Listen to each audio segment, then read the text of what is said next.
पे काम शुरू कर देते हैं जी। बिस्मिल्लाहिर्रहमानिर्रहीम। तो मैक्रो इकनॉमिक्स में सबसे पहला टॉपिक हम क्या पढ़ेंगे?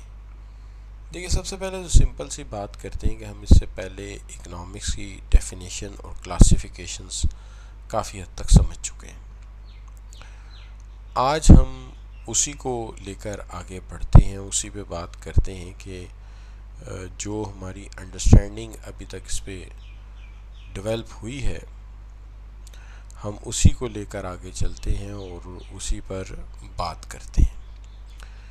तो जनाब, सबसे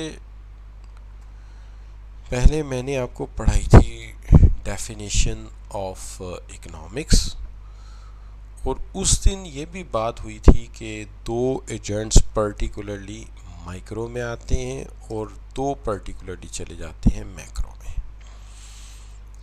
लेकिन आज ज़रा इसको होराइज़न को थोड़ी सी वसअत देते हैं, थोड़ा सा इसको बढ़ाते हैं अपने कॉन्सेप्ट को।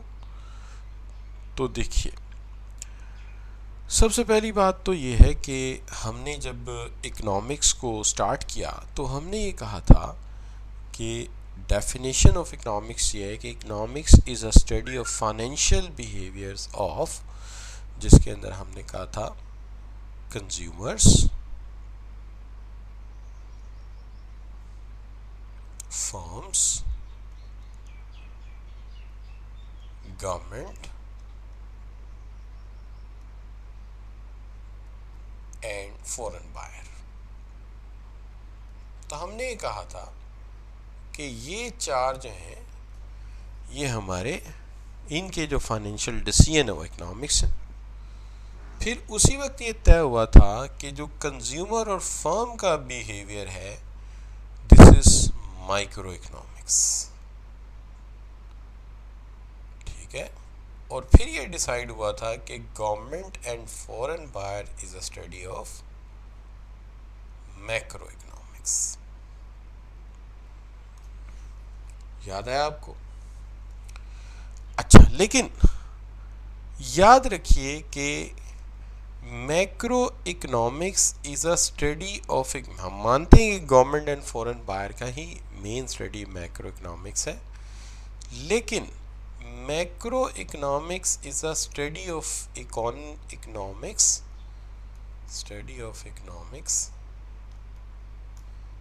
As a whole. रीज़न कि ये दोनों इनके बगैर चल ही नहीं सकते। बताइए, अगर कंज्यूमर और फर्म्स ना हो तो गवर्नमेंट टैक्स किस पे लगाएगी? गवर्नमेंट टैक्स कंज्यूमर पे लगाती है, फर्म पे लगाती है। लिहाजा गवर्नमेंट इन दोनों के बगैर नहीं चल सकती। ये दोनों तो उसके बच्चे हैं। क्या हाल है? क्यों जी, हुकूमत तो रियासत तो माँ होती है, तो कंज्यूमर और फर्म्स तो उसके बच्चे हैं। लिहाजा उनको निकाल दिया तो इकॉनमी ख़त्म हो गई। ये तो ऐसे ही जैसे बंदा के जी हाथ काट दो बंदे के, टांगे भी काट दो, अब इंसान बन गया। तो इंसान कहाँ रहा? वो तो बेचारा बिल्कुल शेपलेस हो गया ना जी। तो लिहाजा आप ये कहेंगे कि गवर्नमेंट तब आती है जब कंज्यूमर और फर्म्स हैं, लिहाजा ये दोनों उसका पार्ट बनेंगे। तो we are study the economics as a whole is called macro economics. लिहाजा मैक्रो इकोनॉमिक्स में चारों एजेंट इकट्ठे हो जाएंगे। इसमें कंज्यूमर्स भी होंगे, इसमें फर्म्स भी होंगी, इसके अंदर गवर्नमेंट भी होगी, और इसके अंदर फॉरेन बायर्स भी होंगे। ठीक होगी बात? तो ये सारे ही इसमें शामिल हो जाएंगे। तो पहली बात तो ये समझ आ गई कि macro economics is a study of government and behaviour of the decisions of the government and foreign buyer, but government cannot run without consumer and firms. Therefore macroeconomics is a study of economy as a whole in which consumer, firms, government and foreign buyer, four of agents are involved. So therefore हम इसको ज़रा ज़्यादा आसान यूँ लिख देते हैं कि macro is a field of economics that studies the behavior of aggregate economy. So this one is the definition of macroeconomics, the field of economics that studies the behavior of the aggregate economy. तो aggregate economy में कौन कौन है? Government है, foreign buyer है, but they never work without consumer and firms, therefore it a study of C plus I plus G plus XN means consumer, firms, government and foreign buyer. यहाँ तक अगर बात क्लियर है तो जी लिख कर एंटर कर दीजिए।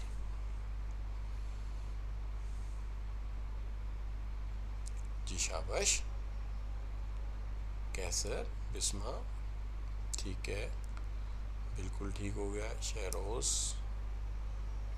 ठीक है जी, बात डन हो गई जी, समझ आ गई बात की, क्लियर हो गई बात। अच्छा चलिए जी, यहाँ तक बात क्लियर हो गई कि ये मैक्रो इकोनॉमिक्स। अब मसला ये है कि मैक्रो इकोनॉमिक्स तो स्टार्ट हो गई। अब मैक्रो इकोनॉमिक्स को ज़रा समझने के लिए 2 मिनट के लिए सोचिए कि मैक्रो इकोनॉमिक्स के कुछ ऑब्जेक्टिव भी होंगे जिनको हम कहते हैं द मैक्रो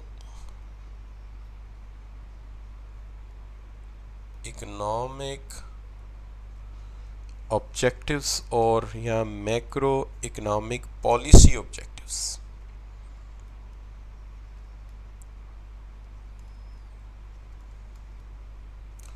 समझने के लिए हम 2 मिनट के लिए या समझने के लिए हम ये सपोज कर लेते हैं कि आपको प्राइम मिनिस्टर ऑफ पाकिस्तान बना दिया गया। आपसे कहा यह गया है जी कि पिछले कुछ अरसे से इकॉनमी सही चल नहीं पा रही, लिहाजा हम प्राइम मिनिस्टर रिप्लेस कर रहे हैं, और प्राइम मिनिस्टर बना दिया गया, जिस फ़र्ज़ कर लीजिए सिप्तान मलिक को या कैसर अब्बास को या काशिफ इकबाल को प्राइम मिनिस्टर बना दिया गया। ये बन गए प्राइम मिनिस्टर जी। अब प्राइम मिनिस्टर को सबसे पहले असेंबली में वोट ऑफ कॉन्फिडेंस ले लिया इन्होंने। अब जब ये बाहर आए हैं तो कुछ छोटे छोटे जर्नलिस्टों ने इन्हें घेर लिया। ये छोटे छोटे जर्नलिस्ट हैं बेचारे, इन्होंने बहुत सारे माइक रख दिए इनके आगे और सवाल कर रहे हैं कि प्राइम मिनिस्टर साहब आप ये बताइए कि आपके मैक्रो इकोनॉमिक पॉलिसी ऑब्जेक्टिव क्या है। इसका मतलब है हर हुकूमत के मैक्रो इकोनॉमिक पॉलिसी ऑब्जेक्टिव्स होते हैं, लिहाजा वो आपको भी बताने पड़ेंगे। तो आपको ज़ाहिर है आपको जितना को आता है आप उतना ही बताएंगे ना। आपको फौरी तौर पे याद आएगा कि सर बशीर ने एक लेक्चर दिया था यार मैक्रो इकोनॉमिक पॉलिसी ऑब्जेक्टिव पे, वही बता देते हैं। लेकिन आप बिलीव करेंगे अगर आप यही सही करके बता देंगे ना तो लोग मान लेंगे कि लो जी हमें काम का प्राइम मिनिस्टर मिल गया जिसको ये पता करना क्या है। तो आप सबसे पहला ऑब्जेक्टिव क्या बताएंगे? आप सबसे पहला ऑब्जेक्टिव बनाएंगे मेरा सबसे पहला ऑब्जेक्टिव है इकोनॉमिक ग्रोथ, जो बड़े अरसे से रुकी हुई है, कि जी मैं सबसे पहले तवज्जो दूंगा इकोनॉमिक ग्रोथ में। ठीक है जी।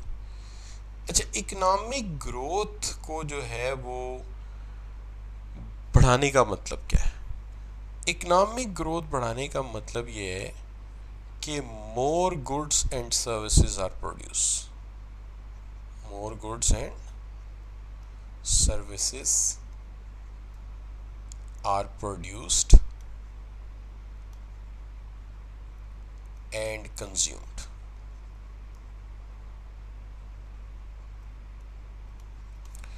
ज़्यादा गुड्स और सर्विसेज प्रोड्यूस की जा रही हैं और कंज्यूम की जा रही हैं, तो this is what we call the macro economics. ठीक है जी।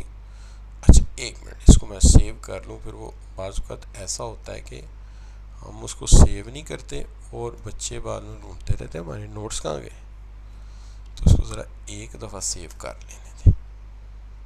चलिए अब जनाब बात क्या होगी कि आपने कह दिया जी, जैसे ही आपने कहा ना more goods and services are produce, my aim is to produce more goods and services and consumed in the economy, उन्होंने कहना लो जी हमें सब प्राइम मिनिस्टर से ही मिल गया, इसको ये तो पता है मैंने कहना क्या करना क्या।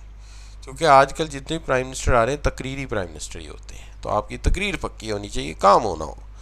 अच्छा, तो आपने कह दिया more goods and services produce करेंगे, तो this is what my aim. And now ये कैसे पता चलेगा कि जी आप ज़्यादा गुड्स एंड सर्विसेज प्रोड्यूस कर पा रहे हैं कि नहीं? वो पता चलेगा आपके जीडीपी से।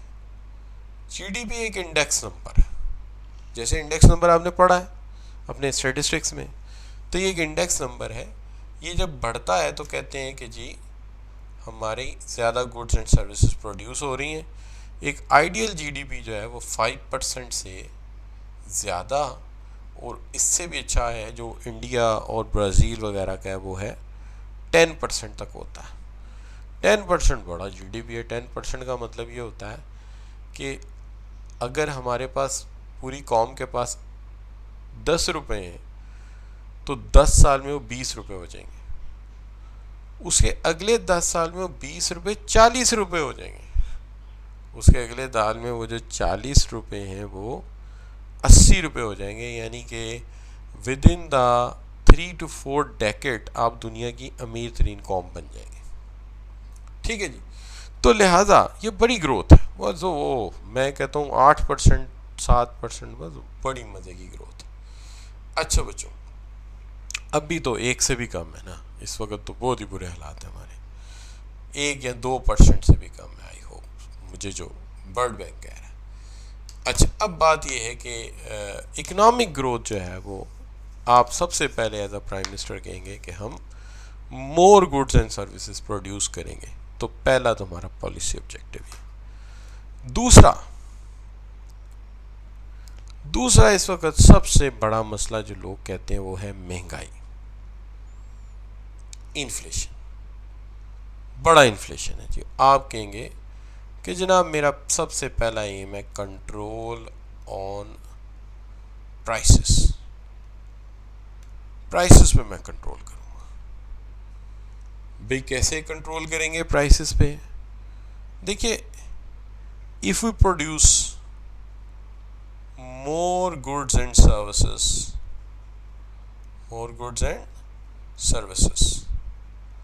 और हमारे पास सफिशिएंट सप्लाई ऑफ गुड्स होगी, सफिशिएंट सप्लाई ऑफ गुड्स, तो जब किसी चीज़ की सफिशिएंट सप्लाई होती है तो उसकी कीमत बढ़ने का सवाल ही पैदा नहीं होता।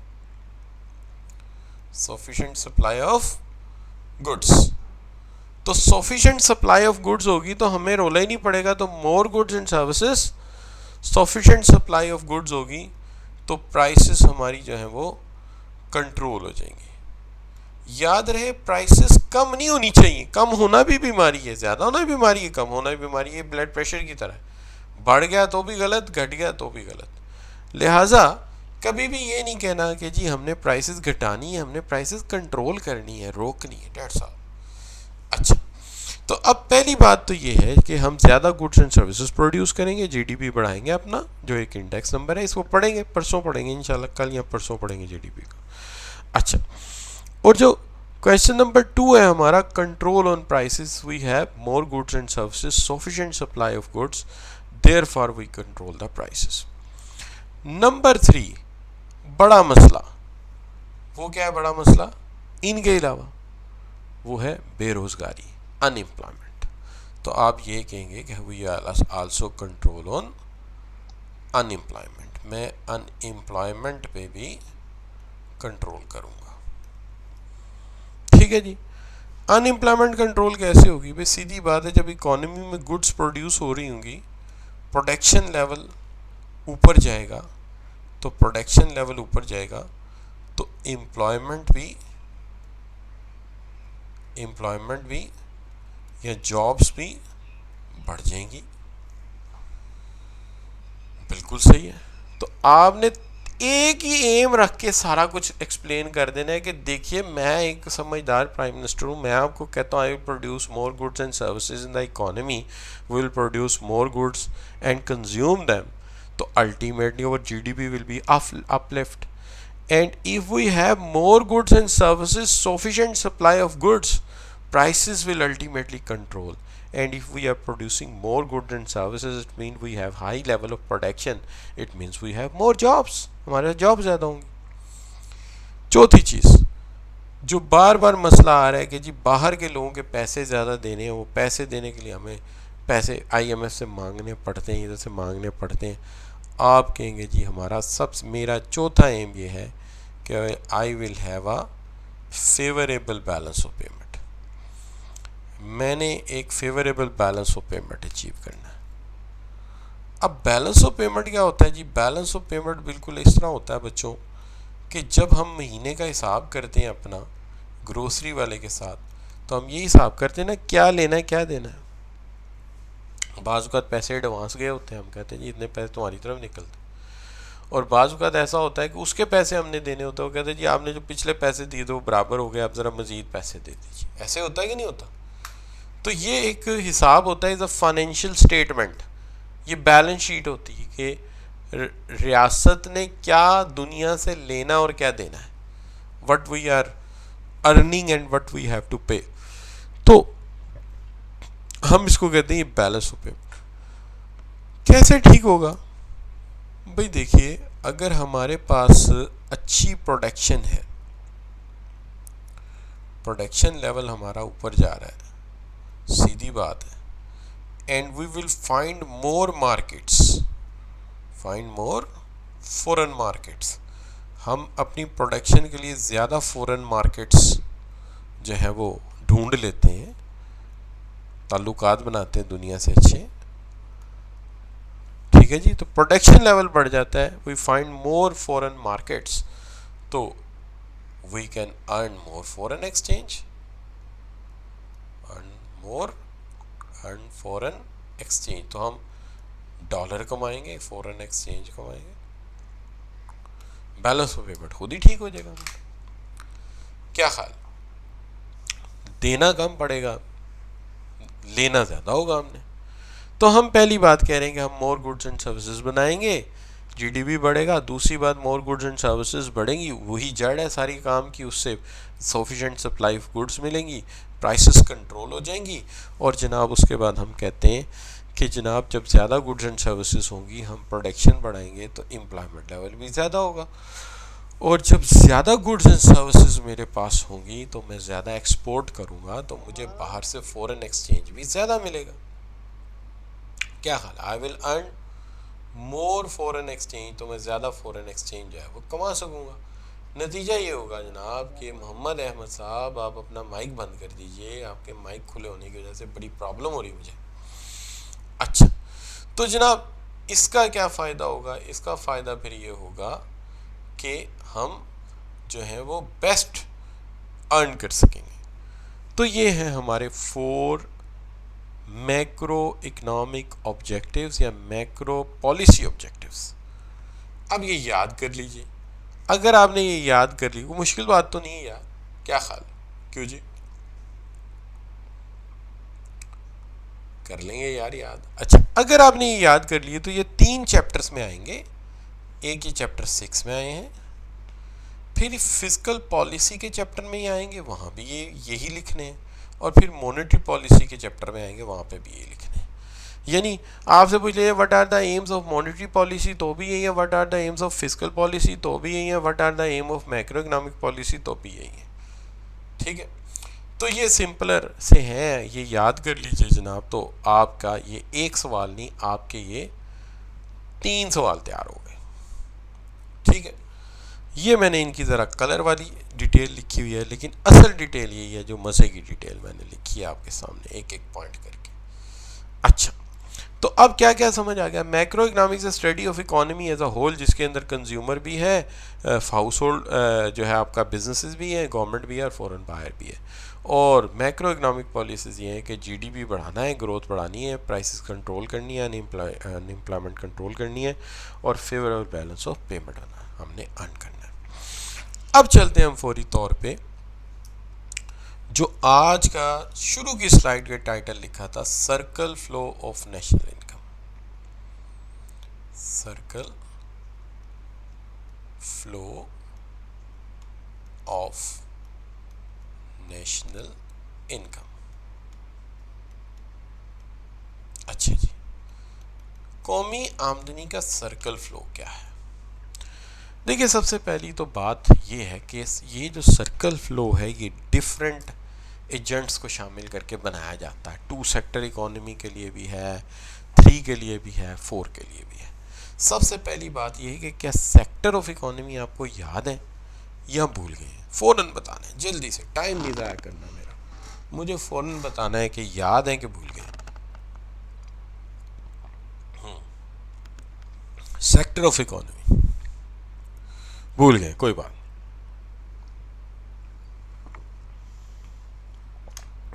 फौरन याद कर लेते हैं पहले। देखिए, अगर इकोनॉमी में जो है वो अगर इकोनॉमी में जो है वो दो हैं, कंज्यूमर है और फर्म्स हैं, ये इकोनॉमी है आपकी, तो ये टू सेक्टर इकोनॉमी है।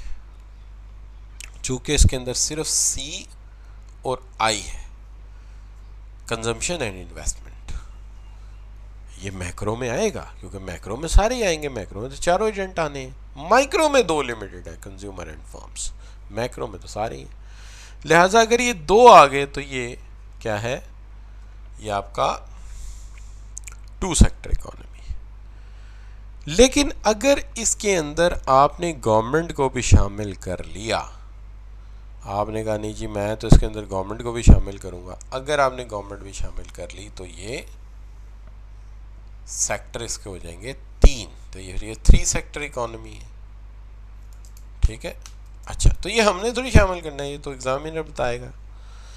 और अगर इन केस हमने जो है वो चौथा भी शामिल कर लिया तो फिर ये C प्लस आई प्लस जी इसमें सारे ही शामिल हो गए, फॉरेन एक्स बायर भी, तो ये फोर सेक्टर इकोनॉमी। ठीक है, अच्छा, तो ये फोर सेक्टर इकोनॉमी है और इसको हम ओपन इकोनॉमी भी कहते हैं, हम इसको ओपन इकोनॉमी भी कहते हैं। क्लियर जी, याद आ गया जी?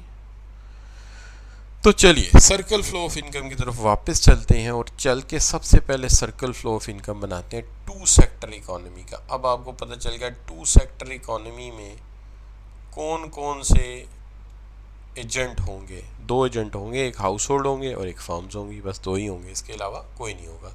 क्योंकि ये दो है लिहाजा ये टू सेक्टर इकोनॉमी। तो सबसे पहले इसके लिए बनाते हैं, हमारी किताब में एक टू सेक्टर बना हुआ है, एक फोर सेक्टर बना हुआ है। चलिए पहले टू सेक्टर करते हैं। तो टू सेक्टर क्लियर है ना? अब तो जी लिख के एंटर कर दो यार, कि हमें टू सेक्टर भी पता है, थ्री सेक्टर भी पता, ओपन इकोनॉमी भी पता। अब याद भी रखना, आप बार बार भूलना नहीं है, सेक्टर जब बोलूँ आपको याद होने चाहिए। अब चलते हैं, बात करते हैं circle flow of national income क्या है। ज़रा सोचिए, इंसान के जिस्म में क्या चीज़ सर्कुलेट करती रहती है जिससे जिस्म चलता है जी? एक ही चीज़ है, ब्रेन में जाती है, फिर ब्रेन से वो है खून, खून की रवानी। अगर हमारे जिस्म में खून चल रहा है, ब्लड चल रहा है, तो हमारा जिस्म अलाइव है।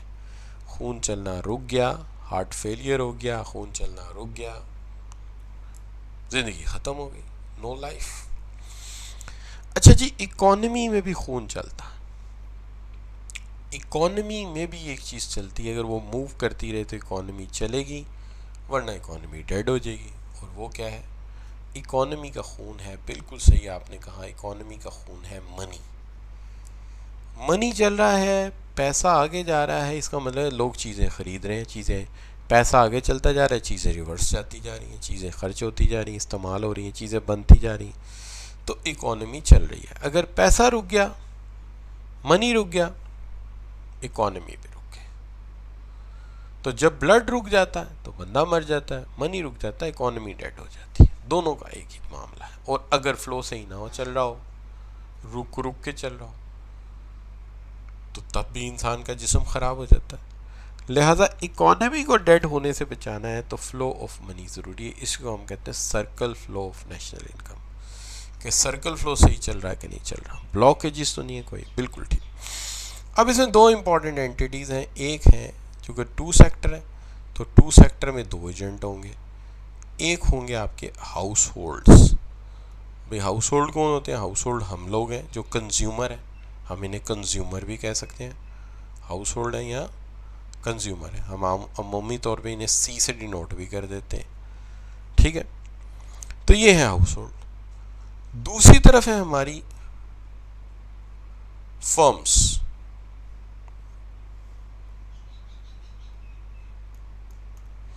ठीक है जी, फर्म्स जो है इनको बिजनेसेस भी कहते हैं आप। अब पहले तो देखते हैं कि इनके दरमियान ये जो circle flow of blood of economy है यानी मनी, ये कैसे हो रहा है। ये इस तरह से हो रहा है कि एक तरफ पैसा जो है वो जा रहा है फर्म से घरों की तरफ। वो कैसे जा रहा है जी?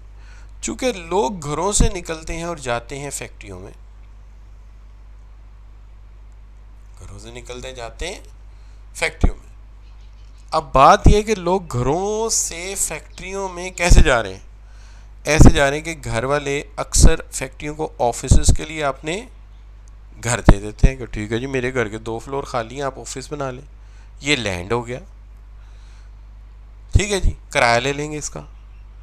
या नहीं है ऐसा मेरे पास कोई फ्लोर, तो मैं खुद किसी जगह जॉब करने चला जाता हूँ, जैसे मैं अभी कॉलेज जाता हूँ।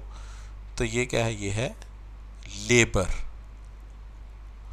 और बाज़ लोगों के पास पैसा होता है, वो डायरेक्ट बिजनेसेस को दे देते हैं, शेयर्स खरीद लेते हैं या बैंकों के ज़रिए पैसा भेज देते हैं।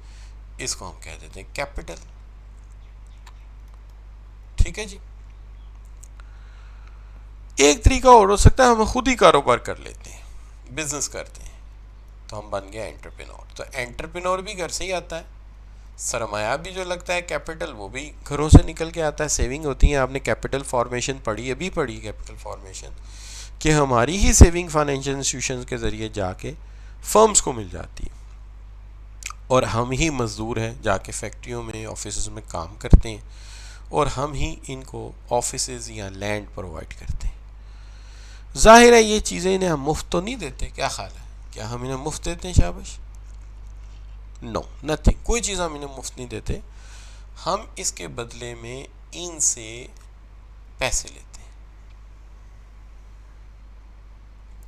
अब ये जो पैसे हम लेते हैं, इन पैसों को ही हम returns of the factor of production कहते हैं। Returns of the factors of production. Factors of production का रिवॉर्ड। अब फैक्टर्स ऑफ प्रोडक्शन का रिवॉर्ड क्या है? लैंड दिया, ऑफिस दिया तो रेंट लिया, किराया दो, और अगर जॉब करते हैं तो चलो वेजिस या सैलरीज दो। ठीक है जी, वेजिस या सैलरीज दो। और अगर हमने इनको सरमाया दिया है तो इंटरेस्ट पे करो, सूद दो में। ठीक है जी, अल्लाह माफ़ करे। और अगर हमने कारोबार किया है तो प्रॉफिट दो।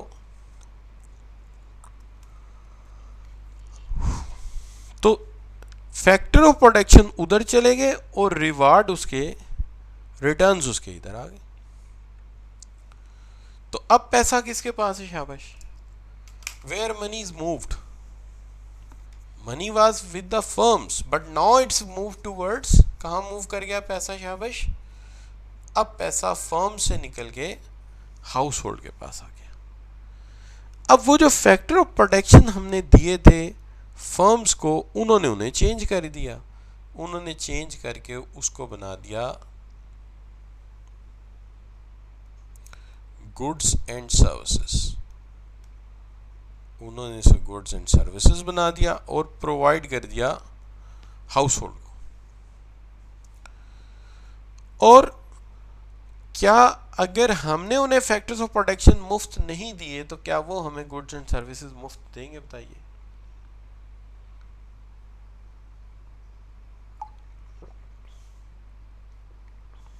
वो भी हमें कोई चीज़ मुफ्त में प्रोवाइड नहीं करेंगे।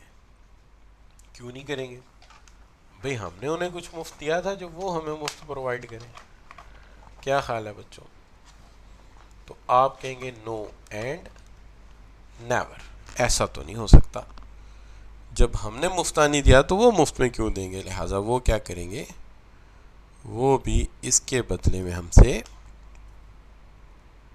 पैसे मांगेंगे। अब वो पैसा जो हमने कमाया था वेजिस के तौर पे, रेंट के तौर पे, इंटरेस्ट के तौर पे या प्रॉफिट के तौर पे, वही पैसा हम खर्च कर देंगे इन चीज़ों पे। ठीक है जी। अच्छा, तो we will pay the returns of goods and services. अब वो पैसा किधर चला गया? शाबाश, अब वो पैसा किधर चला गया? अब वो पैसा हाउस होल्ड से फर्म्स की तरफ चला गया। इस तरह ये पैसा अगर चलता रहा, ये पैसा चलता रहा तो इकोनॉमी भी चलती रहेगी, गुड्स बनती रहेंगी, हाउस होल्ड को मिलती रहेंगी, हाउस होल्ड जाके काम ऑफिसेज में करते रहेंगे, उनको तनख्वाहें मिलती रहेंगी, इस तरह निज़ाम चलता रहेगा। ठीक है, तो अभी आप प्राइम मिनिस्टर बने, ठीक है, और आपने कितनी बातें सीख ली आज, है ना। चलिए मैं आपसे एक बात पूछता हूँ। अभी आपने देखा कि एक नए मिनिस्टर ऑफ इकोनॉमिक अफेयर्स आए, क्या नाम है उनका? शाबाश, मुईशत का पहिया चलता रहेगा, बिल्कुल सही। अच्छा बच्चों, कौन आए जी हमारे नए? नहीं, असद उमर तो बहुत पुराने हैं, अभी आए जस्ट, वो है शौकत अजीज साहब, आई थिंक। क्यों जी, शौकत अजीज साहब आए कि नहीं आए? क्यों जी? अच्छा, अब शौकत अजीज साहब आए, उन्होंने कहा जी कि इकोनॉमी का तो पहिया ही जैम हुआ हुआ है। शौकत अजीज, हाँ, इकोनॉमी का तो पहिया जैम हुआ है। अच्छा, इकोनॉमी का पहिया जैम होना, इसका क्या मतलब है उनका, बता सकता है कोई? शौकत तरीन, सॉरी शौकत तरीन, क्या इकोनॉमी का पहिया जैम है, इसका मतलब क्या है? इसका मतलब क्या है वो छोड़िए, वो तो हम हल कर ही लेंगे ना। इसका मतलब क्या है? इसका मतलब यह है कि जो सर्कल फ्लो ऑफ इनकम है ये सही नहीं चल रहा है, ये पैसा जगह जगह रुका हुआ है, ये चल नहीं रहा सही। और जब ये चल नहीं रहा तो इसका मतलब इकोनॉमी का पहिया जैम है, ये उनके कहने का मतलब है। अब सवाल ये है कि जब किसी आदमी का ब्लड फ्लो सही ना हो रहा हो तो डॉक्टर के पास लेके जाएं, डॉक्टर सबसे पहला ट्रीटमेंट क्या करता है, जो हमें नजर आता है आम आदमी को, क्या करता है डॉक्टर जी? तो उमर कहता है टीका लगा देता, बिल्कुल सही है, टीका लगा देता। अब आपके ख्याल में शौकत तरीन साहब क्या करेंगे? वो भी इकोनॉमी को टीका लगाएंगे, ठीक है, लेकिन ये वो वाला टीका नहीं है जो आप समझ के डर गए हैं कि यार पहलों ने भी टीका लगाया, अभी टीका लगेगा। अच्छा नहीं, ये वो टीका है। तो जनाब क्या होगा, ये भी इकोनॉमी को एक टीका लगाएंगे, इंजेक्शन। अब ये इंजेक्शन 3 तरह का होता है और 3 इंजेक्शन लग सकते हैं, तीनों भी लग सकते हैं, एक भी लग सकता है, दो भी, तीनों लग जाए तो क्या ही बात है, फिर तो इकोनॉमी फौरन ताकत में आ जाएगी। अच्छा, ये 3 इंजेक्शन क्या हो सकते हैं? सबसे पहला काम तो ये हो सकता है कि किसी न किसी तरह से फर्म्स को पैसा प्रोवाइड किया जाए कि वो इन्वेस्टमेंट करें। पैसा जो है वो फर्म्स को प्रोवाइड किया जाए, यानी फर्म्स को कहा जाए, उनको फर्म्स को रिसोर्सेज दिए जाएं, किसी भी तरह से सस्ता लोन दें, जो भी करें रिसोर्सेज दें, ताकि वो टूल्स ख़रीदें, वो इक्विपमेंट्स ख़रीदें और वो कारोबारी ज़िंदगी को आगे बढ़ाएं। तो टूल्स ख़रीदें, इक्विपमेंट्स ख़रीदें, मशीनरी ख़रीदें और कारोबार आगे बढ़ाएं। तो सबसे पहला काम तो ये है, ठीक है जी। तो इन्वेस्टमेंट, ये पहला इंजेक्शन है जिससे इकोनॉमी खड़ी हो सकती है। दूसरा क्या हो सकता है? दूसरा इंजेक्शन जो है वो है आपका, जिसको आप कहते हैं गवर्नमेंट स्पेंडिंग। गवर्नमेंट से कहा जाए कि जनाब क्या आपने पंजाब में बज़ार साहब को बैठाया हुआ है, इनसे कहें कि यार खुदा का वास्ता को हिल जुल करें, कोई पैसा लगाएं इकोनॉमी के ऊपर। अब पैसा इकोनॉमी के ऊपर 2 तरह से लग सकता है। अब ज़रा बताइए कौन से वाला इंजेक्शन होगा? हुकूमत के पास पैसा आया, उन्होंने असम्बली हाल में अखरोट का काम करा दिया, प्राइम मिनिस्टर हाउस में तोते पाल लिए, एक ये। दूसरा ये कि डैम बना दिया, सड़कें बना दी। कौन से वाला इंजेक्शन होगा आपके ख्याल में? तोते पालना, असम्बली हाल में अखरोट का काम कराना, या डैम और सड़कें बनाना? यकीनन तो हुकूमत जो है वो भी रिसोर्सेज को इस्तेमाल करे, वो गवर्नमेंट जो है रिसोर्सेज को इस्तेमाल करते हुए, बेशक वो रिसोर्सेज उधार लिए हैं कहीं से या अपने जनरेट किए, कोई डैम्स बनाए, कोई रोड बनाए, कोई रेल बनाए, इंफ्रास्ट्रक्चर बनाएं। ठीक है जी, भाई ज़ाहिर है इकोनॉमी के पास इंफ्रास्ट्रक्चर होगा तो कारोबार दुनिया चलेगा ना। तो ये भी इंजेक्शन है। यानी जब एक मेट्रो बनती है या ऑरेंज ट्रेन बनती है, पैसे बहुत लगते हैं और फिर चलाने के लिए पैसे चलते हैं, लेकिन होता ये है कि वो जहाँ जहाँ से गुजरती है वहाँ प्लाजा बन जाते हैं, कारोबार चल जाते हैं। एक इंजीनियर, एक डॉक्टर एक जगह से दूसरी जगह जाता है, एक मज़दूर एक जगह से दूसरी जगह जाता है, तो कारोबार दुनिया फैलता है। अगर ये ना बनाएंगे तो ज़ाहिर है कारोबार नहीं फैलेगा। कारोबार फैलाना है तो हमें सड़कें बनानी पड़ेंगी, रेल सिस्टम बनाना पड़ेगा। आगे क्या आ गया जी? आगे आ गया जी हमारा अगला इंजेक्शन, जिसको हम कहते हैं एक्सपोर्ट्स। भाई एक्सपोर्ट्स क्या चीज़ है? एक्सपोर्ट्स ये हैं कि हम जो गुड्स एंड सर्विसेज प्रोड्यूस कर रहे हैं, हम उन्हें अपने तक नहीं रखेंगे, बाहर भी लेके जाएंगे। यानी हम इकोनॉमी में प्रोडक्शन तो यकीनन बढ़ाएंगे, लेकिन प्रोडक्शन बढ़ाने के साथ साथ वी विल फाइंड मार्केट, बल्कि find foreign market for goods, find foreign markets for goods. Foreign markets कौन सी वाली? फॉरेन मार्केट से मुराद मेरी है स्विट्ज़रलैंड है, स्वीडन है, हम इन कंट्रीज़ को मार्केट कहते हैं ना। तो find foreign markets for goods, goods के लिए फॉरेन मार्केट्स। तो ये शौकत तरीन साहब कह रहे हैं कि इकॉनमी चल नहीं रही, मैं इन्वेस्टमेंट दूंगा फर्म्स को, रिसोर्सेज दूंगा, वो टूल्स इक्विपमेंट खरीदें, गवर्नमेंट से कहूँगा कोई डैम को सड़कें वगैरह बनाओ, और उसके अलावा मैं ये करूँगा कि प्रोडक्शन जो हो रही है कोशिश करेंगे फॉरेन मार्केट फाइंड आउट करके अपनी एक्सपोर्ट्स बढ़ाएं। जब हमारी एक्सपोर्ट्स बढ़ेंगी तो हमें फ़ॉरेन एक्सचेंज मिलेगा, यानी डॉलर शालर आएंगे, फॉरेन एक्सचेंज। ठीक हो गई जी बात? अच्छा, तो एक तो बात ये हो गई। अब फॉरेन एक्सचेंज का मतलब बाहर से पैसा अंदर आएगा, यानी आप ये कह सकते हैं कि फॉरेन एक्सचेंज का मतलब है पैसा इनफ्लो होगा, हमारी इकोनॉमी की बॉडी में पैसा आएगा। ठीक है जी। अच्छा, तो एक बात तो ये हो गई कि फर्म्स नए टूल्स और इक्विपमेंट खरीदेंगी और गवर्नमेंट डैम बनाएगी, सड़कें बनाएगी, रेल सिस्टम बनाएगा, और जो हम अपनी प्रोडक्ट्स के लिए फ़ॉरेन मार्केट्स ढूंढेंगे, वहाँ से हम डॉलर इनफ्लो करेंगे, फॉरेन एक्सचेंज इनफ्लो करेंगे। ये हो गए बच्चों इंजेक्शन। अब शौकत तरीन साहब से पूछते हैं कि सर ये इंजेक्शन लगाने से इकॉनमी तो ठीक हो जाएगी, लेकिन थोड़ा सा बताइए हमने ऐसा क्या गलत किया कि इकॉनमी के हालात ही हो गए कि आप कहते हैं पहिया चल नहीं रहा, सर्कल फ्लो ऑफ इनकम सही है नहीं, मैं ये 3 इंजेक्शन लगाऊंगा इकॉनमी ठीक हो जाएगी। तो हम कहेंगे आप इकॉनमी के डॉक्टर हैं ना, बताएं हमने क्या गलत किया पहले। वो कहेंगे देखें जी, आपने इकॉनमी में से कुछ ख़तरनाक किस्म के विड्रॉल किए, आपने इकॉनमी में से कुछ ख़तरनाक किस्म के विड्रॉल किए। हम कहेंगे अच्छा जी हमने कौन से विड्रॉल कर दिए, थोड़ा सा बताएं हमें। तो वो कहेंगे जनाब बात ये है कि आपने विड्रॉल किए हैं बड़े डेंजरस किस्म के, जो इंजेक्शन का उलट है, जो इंजेक्शन का उलट है, हम इन्हें कहते हैं ये विड्रॉल है। तो वो कहेंगे आपने विड्रॉल किए। तो विड्रॉल्स आपने क्या किए? विड्रॉल्स आपने ये किए जनाब कि आपके जो लोग हैं ना वो क्या कर रहे हैं, वो सेविंग कर रहे हैं, और सेविंग करके they keep the saving as holdings.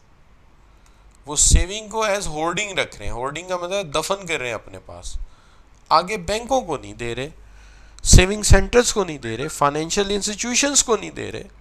लिहाजा पैसा है उसको सोने में कन्वर्ट कर लिया, पैसा है उसको किसी सिल्वर में कन्वर्ट करके अपने घरों में रखे हैं। जैसे आपके अक्सर गांव में सुनने में आता है कि आप कॉरिडोर में चल रहे थे, आपका पैर पड़ा एक फर्श पे, वो फर्श बैठ गया, नीचे देखा खोदा, पता चला परदादी ने तो सोना रखा हुआ है वहाँ पर, हीरे निकल आए हैं जी। तो लोग क्या कर रहे हैं, लोग होल्डिंग्स कर रहे हैं, पैसा छुपा के रख रहे हैं। तो ये विड्रॉल है। दूसरी तरफ क्या हो सकता है? दूसरी तरफ ये है कि गवर्नमेंट भी टैक्सेस लगा के बंदों वाले काम नहीं कर रही। गवर्नमेंट टैक्स बनाती है तो टैक्स रेवेन्यू को वो वेस्ट कर रहे हैं, टैक्स रेवेन्यू को वो वेस्ट करें, वेस्ट इस तरह करें कि वो इस पैसे को जो है वो नॉन डेवलपिंग एक्सपेंडिचर पे लगा रहे हैं।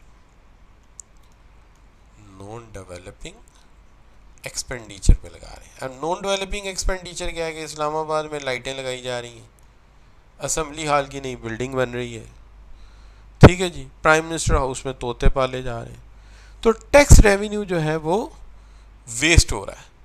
अगर वेस्ट ना होता, उससे आप गवर्नमेंट एक्सपेंडिचर करते ये वाले, तो ये तो इंजेक्शन बनता। लेकिन आप क्या कर रहे हैं, टैक्स लगा के आप उस टैक्स को अपने पास रख रहे हैं, आप उस टैक्स को जो है वो ज़ाया कर रहे हैं किसमें, नॉन डेवलपिंग कामों में, ठीक है। कहीं बाहर फॉरेन मिनिस्टर जा रहा है 10-50 बंदे लेके, वज़ीर आज़म साहब 50 बंदे लेके उम्रा करने जा रहे हैं, तो ये सारे खर्चे टैक्स के खर्चे हैं, इस पे ये पैसा ज़ाया हो रहा है आपका। तीसरी चीज़ आ जाती है क्या जी, तीसरी चीज़ आ जाती है इम्पोर्ट्स। बजाय एक्सपोर्ट के आप इम्पोर्ट्स कर रहे हैं। इम्पोर्ट्स का मतलब ये है कि हमारा माल बाहर नहीं जा रहा, बाहर का माल अंदर आ रहा है। तो means using foreign products, foreign products. तो आप कहेंगे सर फॉरेन प्रोडक्ट्स यूज़ करने से क्या होगा, फॉरेन प्रोडक्ट्स करने से मनी जो है आपका वो आउटफ्लो हो जाएगा, बाहर चला जाएगा। यूजिंग फॉरेन प्रोडक्ट्स आप क्या करें, आप ज़्यादा पैसा जो है, यू हैव टू पे द बिल, पे द बिल, तो आपको बिल पे करना पड़ेगा, इसका मनी आउटफ्लो हो रहा है। ठीक हो गई बात। अच्छा, अगर इनफ्लो हो, अगर एक्सपोर्ट करते तो इनफ्लो होता, इंपोर्ट कर रहे हो तो आउटफ्लो होगा। अब ये वो विड्रॉल्स हैं जिसकी वजह से सारी गड़बड़ हुई है मामले में, ठीक है जी।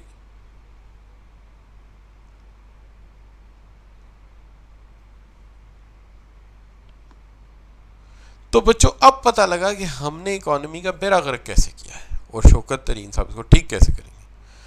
तो अगर आप आज के लेक्चर में देखें जहां आप प्राइम मिनिस्टर बन चुके हैं, तो सबसे पहले आपने ये देखा कि macro economics is a study of economy as a whole in which consumer, firms, government and foreign buyer चारों आएंगे। इसलिए हमने कहा it's a field of economics that study the behaviour of the aggregate economy. उसके बाद हमने कहा कि मैं आप प्राइम मिनिस्टर हैं तो मैक्रो इकोनॉमिक ऑब्जेक्टिव क्या रखेंगे, आपने कहा जी जीडीपी बढ़ाएंगे, इकोनॉमिक ग्रोथ बढ़ाएंगे, प्राइसेस को कंट्रोल करेंगे, अनएम्प्लॉयमेंट कंट्रोल करेंगे और फेवरेबल बैलेंस ऑफ पेमेंट बनाएंगे। उसके बाद आपने कहा जी circle flow of national income ये है कि जो घराने हैं वो लैंड, लेबर एंड कैपिटल देते हैं बिजनेसेस को, बिजनेस उनको देते हैं rents, wages, salaries and profit. वो पैसा हाउस होल्ड के पास आता है, हाउस होल्ड उसके बदले में गुड्स एंड सर्विसेज खरीद लेते हैं फर्म से और उनकी प्राइसेस पे करते हैं, जिसके नतीजे में पैसा वापस चला जाता है किसको, पैसा वापस चला जाता है किसको जी, शाबाश, money is gone back to the firms. इस तरह सर्कल फ्लो चलता रहता है। हमने कहा कि ये सर्कल फ्लो चलता रहा तो इकोनॉमी की सेहत ठीक रहेगी, नहीं चलेगा तो मसला होगा। ने फाइनेंस मिनिस्टर साहब इसको 3 इंजेक्शन लगाने के मूड में, इन्वेस्टमेंट बढ़ाएंगे, रिसोर्सेज देंगे बैंक्स को, रिसोर्सेज देंगे फर्म्स को टूल्स और इक्विपमेंट्स के लिए, गवर्नमेंट स्पेंडिंग वो बढ़वाएंगे, डैम्स, रोड और रेल के ऊपर पैसा ज़्यादा लगवाएंगे और एक्सपोर्ट करेंगे वो गुड्स को फॉरेन मार्केट्स में फाइंड आउट करके, ताकि इनफ्लो ऑफ कैपिटल या इनफ्लो ऑफ फॉरेन एक्सचेंज हो। और वो कहते हैं कि 3 काम मैं रुकवाऊंगा। सेविंग्स जो है वो मैं कहूँगा कि अगर करनी है तो बैंकों में रखो, सेविंग सेंटर में रखो, होर्डिंग ना करो, होर्डिंग करोगे तो पैसा रुका रहेगा। और टैक्सेस में जो लगेंगे उसको या तो एक्सपेंडिचर में कन्वर्ट करो, अगर नॉन एक्सपेंडिचर करोगे, नॉन डेवलपमेंट करोगे तो प्रॉब्लम होगी, वो मैं करने नहीं दूंगा। और इम्पोर्ट्स जब तक हो रही हैं पैसा बाहर जाता रहेगा, इनमें कमी लानी पड़ेगी। These are the things. यहाँ पे आके मैं ये कहता हूँ कि आज के लेक्चर में बहुत सारी बातें भी बाकी हैं, लेकिन मसला असल में ये है कि time is almost going to be end. तो अब सबसे पहली बात तो ये कि आपसे ये पूछा जाए कि आज के लेक्चर को 1 से लेके 100% तक अगर अंडरस्टैंडिंग के एतबार से देखा जाए तो पहले अभी 2 बातें पूछनी आज मैंने। पहली बात आपसे आज ये पूछनी कि how much is your understanding. So millions of person by Umar and Mishal 100, Shoaib 100 जी, 100% शेरोज़, अबू बकर, शहबाज, अली हसनैन। अब एक चीज़ और बताइए, माइक्रो और माइक्रो भी आपने पढ़ी, आज आप मैक्रो में थे, तो आपको इंटरेस्टिंग ज़्यादा कौन सी लगती है? Which one is you thought is more interesting? शाबाश। Which section is more important, more interesting? So macro is more interesting. तो ये तो बड़ी खुशी की बात है, क्योंकि एक तो ये आपको इंटरेस्टिंग लग रहा है और दूसरी बात क्या है कि इसके अंदर स्कोर 50 तो स्ट्रेट अवे है। माइक्रो का तो 35 था, इसका स्ट्रेट अवे 50 है, 15 नंबर तो ये ज़्यादा है। और ऊपर से इसके अंदर 8 MCQs आ जाएँ अगर, तो हमारा तो 58 का स्कोर है। इसका मतलब डिसेसिव पोर्शन पे अगर हमारा इंटरेस्ट बढ़ गया है तो ये हमारी खुशकिस्मती होगी, इससे बड़ी बात नहीं। ठीक है जी, तो ये अल्लाह का ख़ास करम हुआ हमारे ऊपर। ठीक है, और ये आप बच्चों की दुआएं हमारे साथ और हमारी दुआएं आपके साथ। अब देखिए, मैंने जो आपको नोट्स भेजने हैं आज, उसके अंदर एक तो ये कलरफुल, ठीक है, इसका लेकिन इसकी डिटेल यहाँ है। Circle flow of national income की एक्सप्लेनेशन यहाँ दी हुई है, मैंने इसको 2 सेक्टर इकोनॉमी के एतबार से भेजूँगा। ठीक है जी, ये दी हुई है डिटेल। विड्रॉल, ये इंजेक्शन और विड्रॉल दोनों आ जाएंगे। ठीक है जी, अच्छा, और यहाँ पे हम इसको लेके चलेंगे। हाँ, अलबत्ता एक बात आज हम करते चलेंगे कि यार ये जो सर ने कहा है इकोनॉमिक ग्रोथ जीडीपी, इसको मेजर कैसे करेंगे? तो इसको मेजर करने के लिए हम 3 तरीके लगाएंगे। कौन कौन से? Value added method, income approach method and expenditure method. ये मेथड कब लगाएंगे भाई? ये मेथड अभी नहीं लगाएंगे, कल पहले से कंप्लीट करेंगे फिर ये मेथड लगाएंगे। और इन तीनों मेथड से आपको जीडीपी कैलकुलेट करके दिखाएंगे और इसका न्यूमेरिकल भी हल कराएंगे ताकि पेपर में आ जाए तो पूरे पूरे नंबर आ जाए। तो आज के लिए इसको यहीं तक रखते हैं इंशाल्लाह। सी यू टुमारो। ठीक है जी, और सबसे पहले तो रिकॉर्डिंग को यहाँ पे रोका जाए ताकि रिकॉर्डिंग